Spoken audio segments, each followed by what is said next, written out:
I'm Ashton Addison from Blockwest Capital for Investment Pitch Media, and today on the Crypto Coin Show we have Tyler Adams, CEO of the COZ platform, which is one of the core contributors to the Neo N3 ecosystem. Tyler, welcome to the show, and thank you for taking the time. Of course. Thanks for reaching out. You're very welcome. Excited to dive into the world of non-fungible tokens, non-fungible items, physical items as well, which I think a lot of people are interested in, because in blockchain and cryptocurrency, there's not a lot that you can hold on to in your hand. And I think this is something really exciting. And I know this is just one facet of the huge ecosystem that your team is working on, but I'd love to dive into everything. Let's just kick it off from the top. For those who aren't familiar with COZ, if you could explain a little bit about what you and your team are working on, and then we'll dive into all the details. Sure. So COZ, and many of your viewers have probably heard of maybe City of Zion from the Neo and AntShares days around 2017, 2018. So we've been pretty instrumental in building out that platform, both through core protocol development, standards, smart contracts, and then also other tooling like SDKs, wallets, explorers, things like that. We've also done some advisory work for agencies as well, at the European Parliament. So lately, we've been working on the N3 platform. We brought that with the community and the core developers to mainnet about 18 months ago. And now we're starting to work on real product use cases and enterprise relationships to help kind of build out the ecosystem. Mm-hmm. Yeah, from what I understand with the Neo ecosystem, it's the developer ecosystem part of it is pretty flushed out, where it's easy for people to learn, even with traditional programming languages, to start getting started and building applications. Mm-hmm. Yeah. Yeah, one of the nice things about the ecosystem, is the language support, and this is something that we've really pushed on actually since AntShares days. So Neo runs a virtual machine called NVM, and while there are a lot of other blockchains which have kind of this VM or virtual machine architecture, the Neo ecosystem has really pushed on this concept of supporting a bunch of different languages to effectively bring our products to the developers. So if somebody is a Go dev, for example, we have a full suite of Go SDKs and contract compilers. If somebody's a Python dev, we have Boa and Mamba, which is our smart contract compiler. And SDK for Python, right? We have the same for C#. We have the same for Java. We really have kind of the full gambit of language support. So people that want to jump right into blockchain don't have to worry about learning a brand new language to do it. Mm-hmm. And that sounds like a great, accessibility to all of these languages. Does that easily convert to a lot of Web 2 and traditional developers saying, hey, this is an easy ecosystem, let's start building there? Or is there more to it? Yeah, there's definitely some more to it. I think the consideration that it's a VM and explaining to people what that actually means is important. So even when you write in Python, for example, for a smart contract, it's the language as close as we get. Boa is the product that we're talking about. As close as we get Boa to being true Python, it's still it's not like native Python, right? Mm-hmm. And we're pretty close. It feels a lot like Python when you write it. We also have a package manager, which is kind of cool. Like you can just download smart contracts and build out the SDKs to start interfacing with new contracts for things like contract calls. But yeah, there is a bit of a consideration there, although that learning curve has really gone down. Probably, I'm trying to think, the last workshop I did, this is probably about 6 months ago. I mean, we can bring people up with Python for writing a contract and interfacing with it in, 30 minutes to an hour with writing a contract, deploying it, and then also doing contract invocations. It's pretty quick. And one of the applications for smart contracts, which is exciting, and I know that your team's been working on, is non-fungible tokens or non-fungible items. I'd love for you to talk a little bit about the initiative that your team is doing at the recent conferences and how this affects COZ moving forward. Sure. So we recently released this this technology that's called Item, and it's really an interface or a bridge between physical assets, which we're calling non-fungible items, and NFTs. And what we're really doing is we're taking physical non-fungible items like this. This is a one-band ring that we were giving out at Consensus, and we are cryptographically binding them to an NFT. And these items are counterfeit proof. They provide access to provenance information if they're traded through the NFT. But I think the most important concept for people to understand is that what we're effectively doing is we're taking a physical device and we're giving it a software interface in a really easily packageable format. So at Consensus, for example, we had a generative NFT and people could receive a one band. We distributed about 1,000 of them at the event. We had hour-long lines. People were very excited about it. We actually, walking through the hallway in the bathroom, people were expressing disappointment that the line was so long to get one and things like that. But we basically had a waypoint activation. So we had some gamification there where people could go around with their one bands and they could scan them. And they had a generative NFT that had about 15,000 combinations that would update as people went through our Neo N3 village to learn about the ecosystem. So that was pretty successful, and it kind of demos one of the use cases of this technology. I think moving forward, we'll also be demoing a few other swim lanes. I think there are 5 that we're tracking and pursuing right now. So it's a pretty interesting technology. I think one of the things that makes this specific product unique for us is that it's counterfeit proof.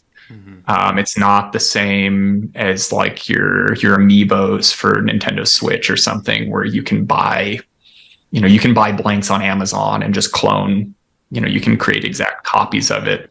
In this case, this ring, for example, if I destroyed this ring, I couldn't have a backup of it. There is no, I don't know how this ring interfaces. Well, that's not true. I know how the software works. I don't know the cryptographic primitives that this ring has inside it, and they can't be accessed by anybody. Very interesting. And when you have the ring, how do you actually check and connect it to the NFT? Is there just a code you scan on the physical ring that shows this is ring 4 of 200 that have ever been made? Yeah, you actually you can just tap scan them. So they work with a phone. If you tap scan it with your phone, it'll take you to, in this case, they take you to our Explorer right now, and then it displays all of the properties of the NFT. It shows the image for the NFT. In the very near future, we'll be releasing some additional support there. So the ability to assert ownership and prove that you are the owner of a ring or an item. The ability to securely message the owners of the items, the provenance of the item, things like that. I feel like these rings, specifically in this example, would be a great start to building a real life video game or something like that. What kind of experiences is COZ sort of planning around these non-fungible items moving forward to add more value and utility to holders and users of the tech?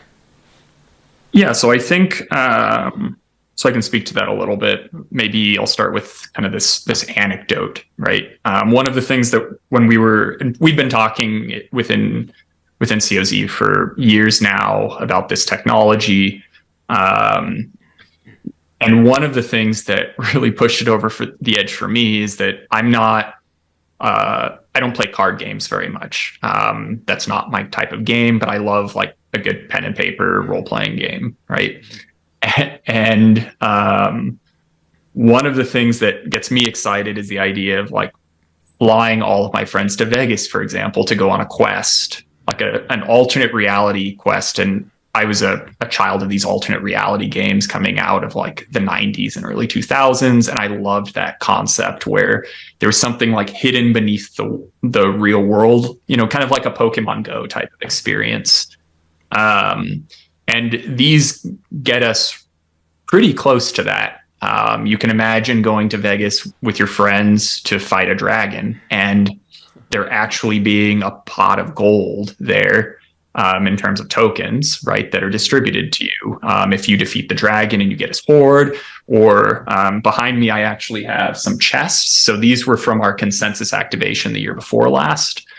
You can imagine, scanning your ring to power up your avatar and physically opening a chest, and inside there being maybe another item.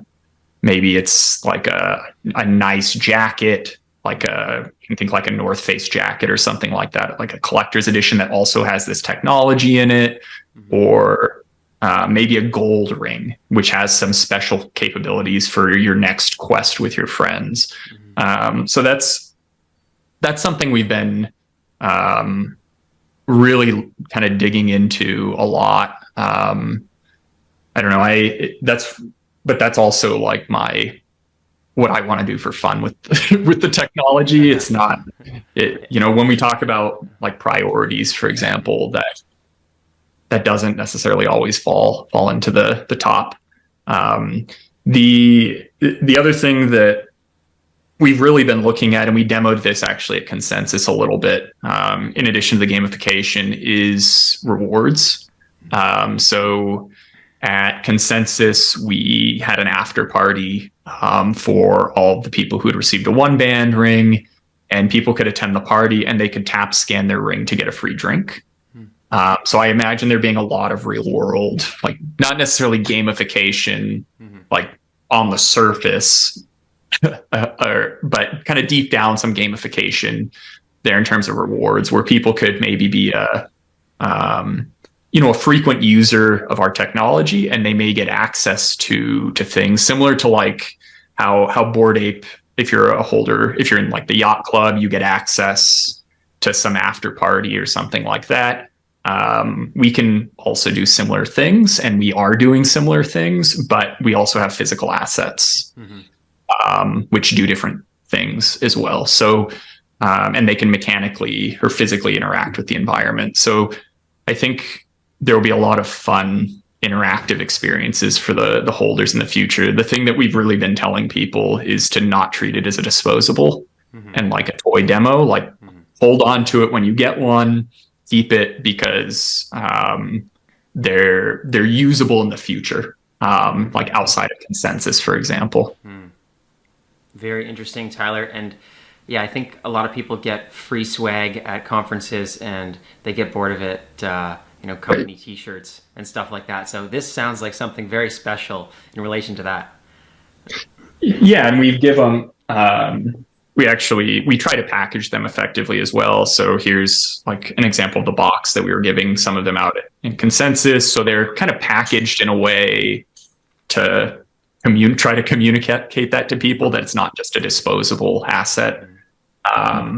And it seems like people are keeping them, which is good, because they will be beneficiaries of that in the future. You can imagine like the people that have them from Consensus from this year, at the next Consensus will probably be having some sort of interactive experience with them, right? Or another conference coming up. So yeah, we're trying to make that very clear to people, that they're not really a hardware wallet, but if you received a hardware wallet, for example, at a conference, you probably wouldn't just throw it away.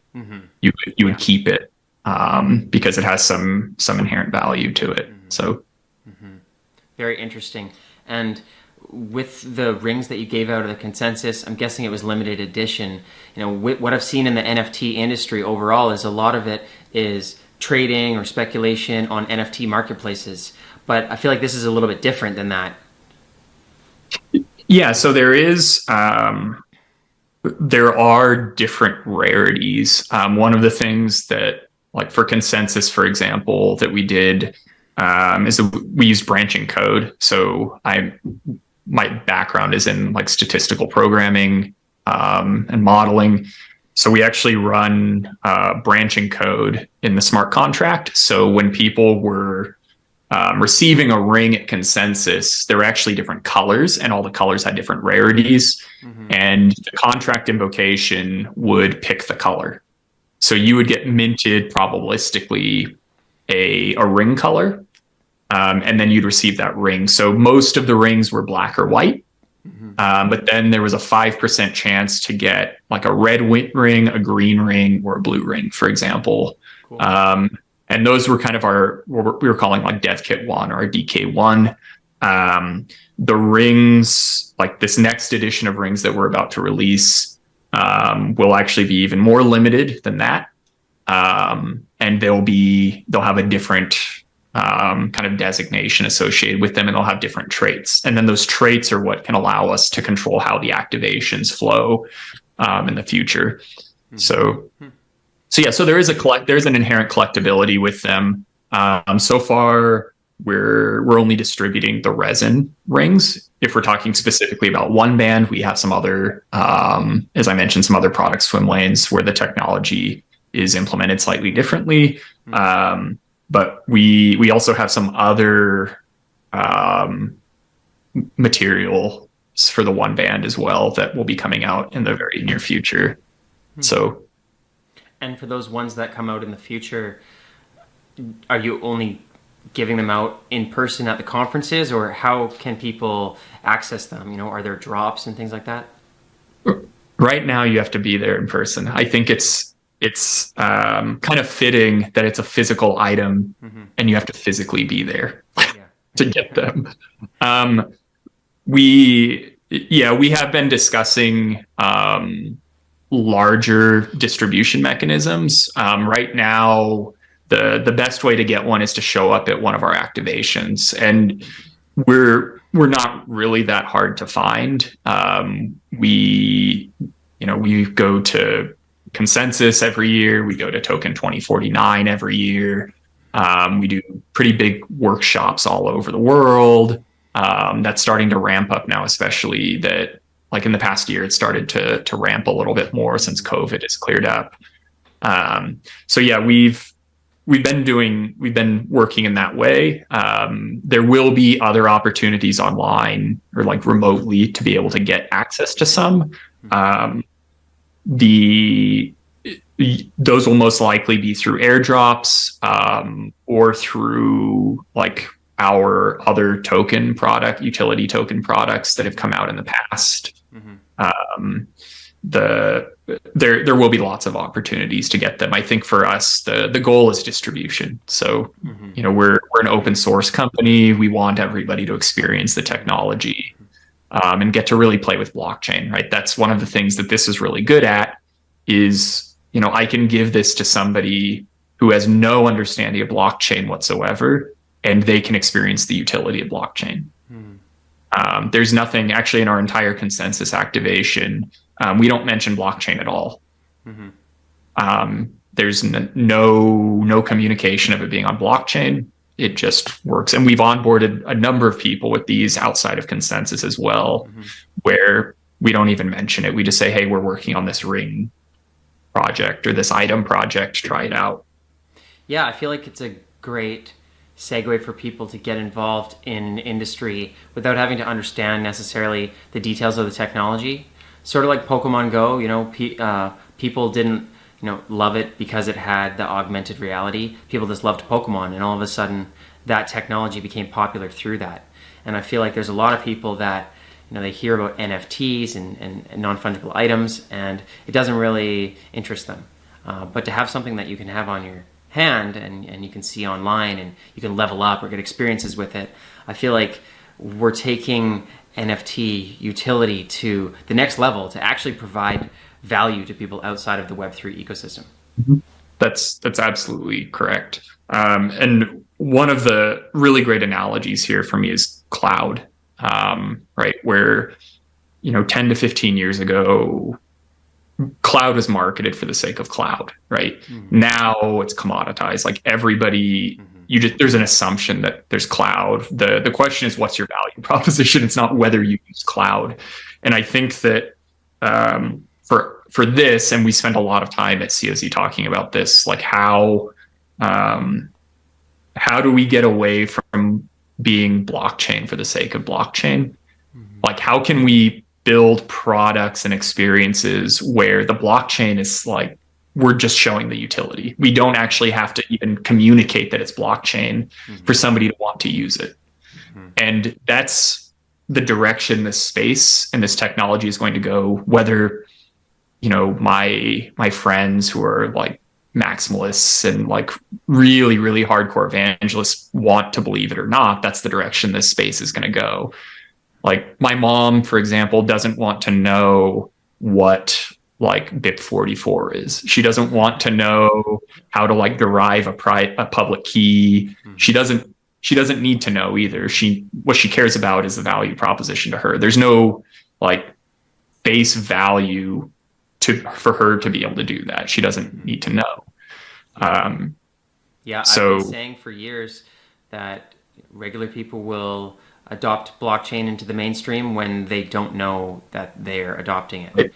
And I feel like there's many different paths of ways that people can use the technology, and this seems like a really good path. Yeah, it's definitely interesting. It's also relatively novel in that one of the things that's been really interesting, like at Consensus, for example, is that people would get their ring and then, you just let them talk. You see them get the ring, they do the activation, and you kind of see the light go on in their head. And for their space, like what they're into and what they're working on, you can see the gears kind of turning and they start to imagine and kind of dream about how they can use this technology. It's something that I think a lot of people haven't really considered. If I'm being honest, that was probably one of the most rewarding things about that activation, was just watching people like really start to think about it and understand the technology. It was pretty fun, very memorable. Amazing, Tyler. And what is the best way for people to learn more about this right now, or potentially get one if you're looking at in person? What's coming up in the roadmap for the future of COZ? Well, there are a couple Twitter handles to follow. I think directly following is COZ_official would be the way to follow our team and what we're doing. At a larger level, though, I think just following the Neo_blockchain Twitter handle is probably the best general approach, since we'll be building out core technology and activations and things like that. But the entire ecosystem is kind of rallying behind some of this technology and is helping to build it out with integration. So I think even like the Neo blockchain official socials would be a good place.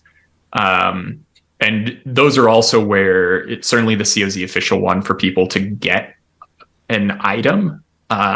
Those would be the most direct path, is to follow our socials directly, because we'll be communicating out like where they're available, if there are going to be airdrops and things like that. And there certainly will be. We're trying to figure out a way that supports our community within the Neo ecosystem, while also distributing these globally and making sure that everybody has access.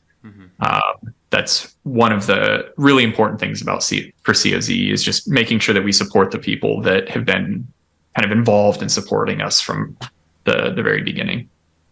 Definitely, and we're seeing that more often in these these main nets and these growing blockchain ecosystems, that the people who actually went and tried out the technology, they started using the dApps when they came out, or they run on the test nets, or they get involved in the socials, that they're rewarded. It's not just like click a button and get free money Right. and then run away.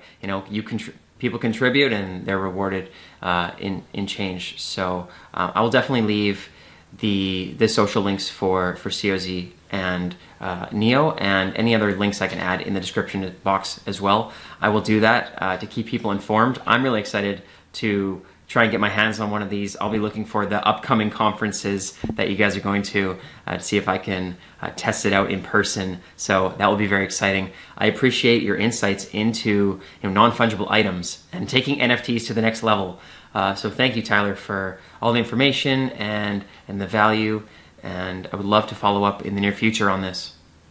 Yeah, that sounds great. It was a great conversation, Ashton. Thank you for the time.